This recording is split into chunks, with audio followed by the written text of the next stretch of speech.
Hello everyone, welcome to lesson session academy.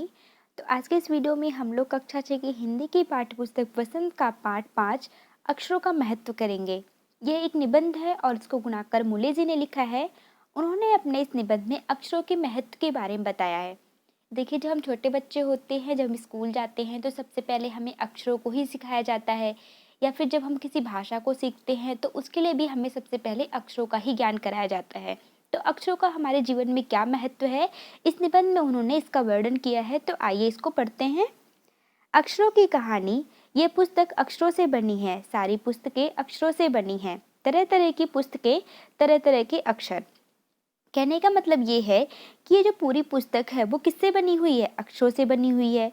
क्योंकि देखिए, जो अ हो गया, म, च, ल, प, ये सारे के सारे क्या है? अक्षर ही है। का देखा जाए तो जो हम स्वर और व्यंजन पढ़ते हैं वो क्या है? वो अक्षर ही तो है। तो अक्षरों से मिलकर क्या बनता है? वाक्य बनता है। कई सारे वाक्यों को मिलाकर एक पंक्ति बनती है, कई सारी पंक्तियों को मिलाकर एक पृष्ठ बनता है, और कई सारे पृष्ठों को मिलाकर एक पुस्तक बनती है। तो कहा जाए तो पूरी पुस्तक किसकी बनी हुई? अक्षरों की बनी हुई है।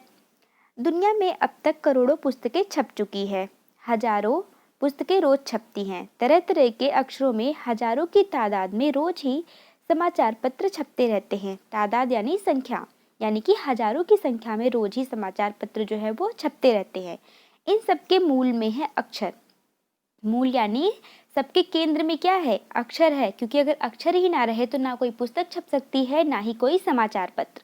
हम कल्पना भी नहीं कर सकते कि यदि आदमी अक्षरों को ना जानता तो आज इस दुनिया का क्या हाल होता। अगर आदमी अक्षरों को नहीं जानता तो वह अपने भावों को, अपने विचारों को व्यक्त नहीं कर पाता लिखकर, और इस तरह कोई दूसरा व्यक्ति उनके विचारों को जो है वो नहीं जान सकता था।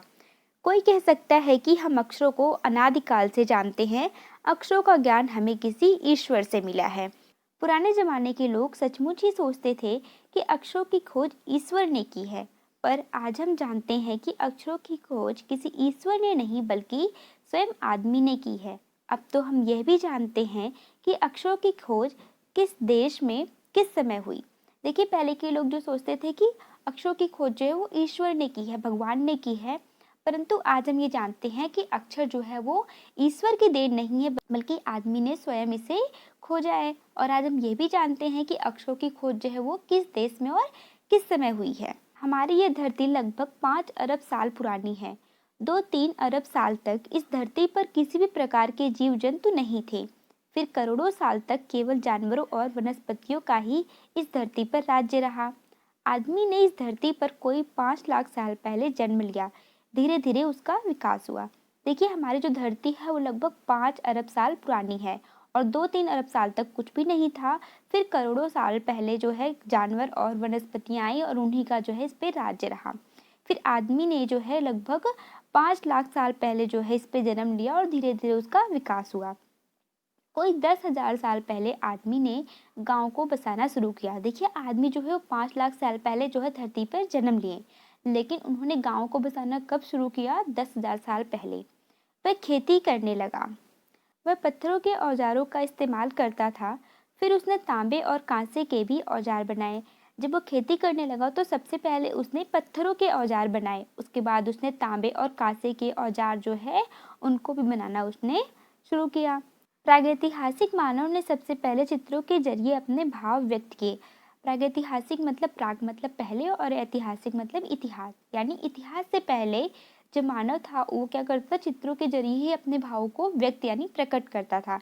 जैसे पशु पक्षियों आदमियों के चित्र। वो किस किस के चित्र बनाता था? पशु के, पक्षियों के और आदमियों के चित्र बनाता था।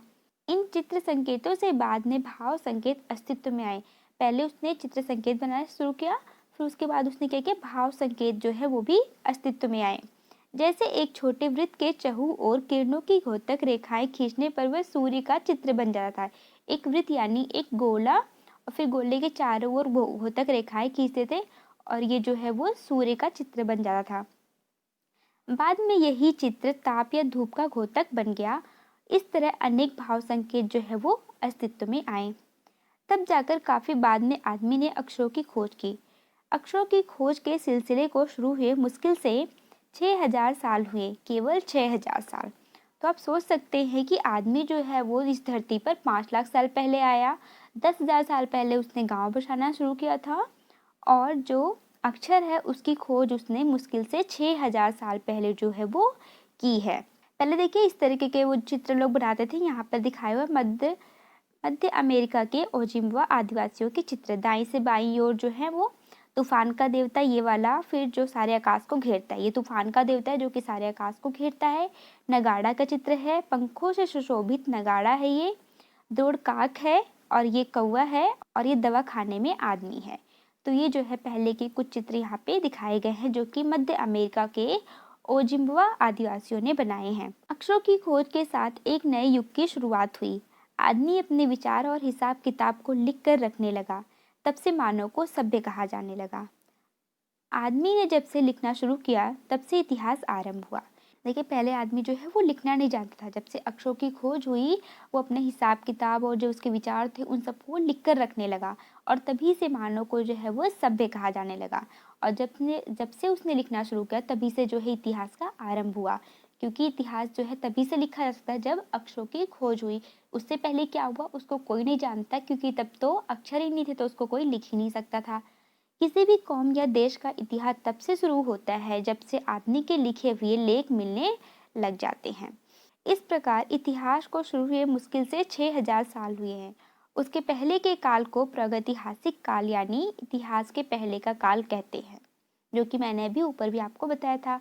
अतः हम देखते हैं कि यदि आदमी अक्षरों की खोज नहीं करता तो आज हम इतिहास को ना जान पाते। हम यह ना जान पाते कि पिछले कुछ हजार सालों में आदमी किस प्रकार रहता था, क्या क्या सोचता था, कौन कौन से राजा हुए इत्यादि। क्योंकि अगर अक्षर ही नहीं होते तो इसको कोई लिख ही नहीं पाता, और लिख नहीं पाता तो आज हम पढ़कर इन सब बातों को नहीं जान पाते। अक्षरों की खोज मनुष्य की सबसे बड़ी खोज है। अक्षरों की खोज करने के बाद ही मनुष्य अपने विचारों को लिखकर रखने लगा। इस प्रकार एक पीढ़ी के ज्ञान का इस्तेमाल दूसरी पीढ़ी करने लगी। अक्षरों के खोज करने के बाद पिछले 6,000 सालों में मानव जाति का सबसे तेजी से विकास हुआ। यह महत्व है अक्षरों का और उससे बनी हुई लिपियों का। अतः हम सबको अक्षरों की कहानी मालूम होनी चाहिए। आज जिन अक्षरों को हम पढ़ते हैं या लिखते हैं वे कब बनाए गए, कहाँ बने और किसने बनाए, यह जानना जरूरी है भी। तो ये निबंध था जिसको गुणाकर मूले जी ने लिखा था। उन्होंने इसमें अक्षरों की जो कहानी है उसको बताया हुआ है कि कैसे जो है अक्षरों की खोज हुई, और अक्षरों की खोज होने के बाद मानव जो है वो कैसे अपने हिसाब किताब को लिख कर रखने लगा, और फिर एक पीढ़ी की जो खोज थी वो दूसरी पीढ़ियाँ जो है वो इस्तेमाल करने लगी, और मानव जो है वो कैसे सभ्य बन गया। तो यहाँ पर हमारा पाठ जो है वो समाप्त होता है। तो आइए इसके प्रश्न उत्तर को हल कर लेते हैं। पहला प्रश्न है, पाठ में ऐसा क्यों कहा गया है कि अक्षरों के साथ एक नए युग की शुरुआत हुई।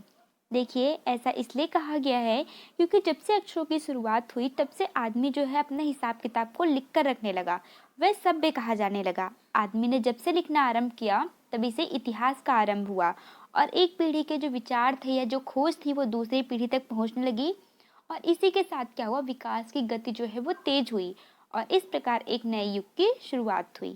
दूसरा प्रश्न है, अक्षरों की खोज का सिलसिला कब और कैसे शुरू हुआ। पाठ पढ़कर उत्तर लिखो। तो देखिए अक्षरों की खोज का जो सिलसिला है वो लगभग 6,000 वर्ष पहले जो है शुरू हुआ था। इससे पहले व्यक्ति क्या करते थे, चित्रों के द्वारा अपने भाव को व्यक्त करते थे। वो क्या करते थे, पशु पक्षी आदमी इन सब के क्या करते थे, चित्र बनाते थे, और इसके बाद जो है भाव संकेत अस्तित्व में आए, और इसके बाद फिर अक्षरों की खोज हुई। तीसरा प्रश्न है, अक्षरों के ज्ञान से पहले मनुष्य अपनी बात को दूर दराज के इलाकों तक पहुंचाने के लिए किन किन माध्यमों का सहारा लेता था।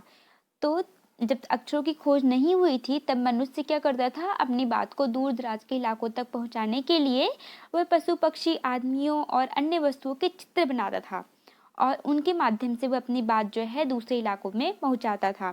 बाद में इन चित्रों ने क्या किया, भाव संकेतों का रूप ले लिया, और मनुष्य जो है इसके माध्यम से ही अपनी बात को पहुंचाने लगा। तो निबंध से आगे में पहला प्रश्न है, अक्षरों के महत्व की तरह ध्वनि के महत्व के बारे में जितना जानते हो लिखो। तो देखिए अक्षर जो है वो भाषा का लिखित रूप है, जबकि ध्वनि जो है वो भाषा का मौखिक रूप है। तो अक्षरों के द्वारा क्या करते हैं, अपनी बात को या विचारों को लिखकर दूसरे व्यक्ति के सम्मुख जो है प्रस्तुत करते हैं, जबकि ध्वनि के माध्यम से क्या करते हैं, अपनी बातों को किसी व्यक्ति के सम्मुख जो है बोलकर मौखिक रूप से उसके सामने प्रकट करते हैं। दूसरा प्रश्न है, मौखिक भाषा का जीवन में क्या महत्व होता है? इस पर शिक्षक के साथ कक्षा में बातचीत करो। तो जैसा कि मैंने बताया, मौखिक भाषा के द्वारा क्या करते हैं, हम अपने भाव को, अपने विचारों को दूसरे व्यक्ति के सामने बोलकर प्रकट करते हैं। वो व्यक्ति हमें सुनकर हमारी बातों को समझ पाता है। तो यही क्या है, मौखिक भाषा का महत्व है। अगर हम बोल ना पाए, ध्वनि ना हो, तो हर जगह अपनी बात को लिखकर तो किसी दूसरे व्यक्ति को नहीं समझा सकते ना। कई बार क्या होता है, बोलकर ही हम दूसरे व्यक्ति को अपनी बातों को समझा पाते हैं। तो मौखिक भाषा का यही जो है महत्व है। तीसरा प्रश्न है, हर वैज्ञानिक खोज के साथ किसी न किसी वैज्ञानिक का नाम जुड़ा होता है, लेकिन अक्षरों के साथ ऐसा नहीं है, क्यों? पता करो और शिक्षक को बताओ। तो देखिए कोई भी जो खोज होती है उसके साथ किसी वैज्ञानिक का नाम जो है जुड़ा होता है, लेकिन अक्षरों के साथ ऐसा इसलिए नहीं है क्योंकि अक्षर जो है वो किसी एक व्यक्ति विशेष की देन नहीं है। अक्षर जो है वो संपूर्ण मानव जाति के प्रयासों का फल है। अक्षर की खोज जो है संपूर्ण मानव जाति ने की है। इसी वजह से इसके साथ जो है किसी एक व्यक्ति का नाम जो है वो नहीं जुड़ा हुआ है। चौथा प्रश्न है, एक भाषा को कई लिपियों में लिखा जा सकता है, उसी तरह कई भाषाओं को एक ही लिपि में लिखा जा सकता है। नीचे एक ही बात को अलग अलग भाषाओं में लिखा गया है। इन्हें ध्यान से देखो और इनमें दिए गए वर्णों की मदद से कोई नया शब्द बनाने की कोशिश करो। तो देखो यहाँ पे लिखा हुआ है, क्या शानदार दिन है, इसको हिंदी में लिखा हुआ है। फिर इसी बात को जो है उर्दू में, पंजाबी में, बांग्ला में, उड़िया में, तमिल में और तेलुगु में लिखा हुआ है। तो यहाँ पर हमारे पाठ के जो प्रश्न उत्तर हैं वो भी समाप्त होते हैं। वीडियो कैसी लगी आप कमेंट करके बताइए, और अगर वीडियो पसंद आई हो तो इसे लाइक कीजिए, अपने फ्रेंड्स के साथ शेयर कीजिए और हमारे चैनल को सब्सक्राइब कीजिए। और अगर आपको कोई डाउट है तो आप उसे भी कमेंट करके कमेंट सेक्शन में पूछ सकते हैं। मिलते हैं नेक्स्ट वीडियो में। Bye bye guys.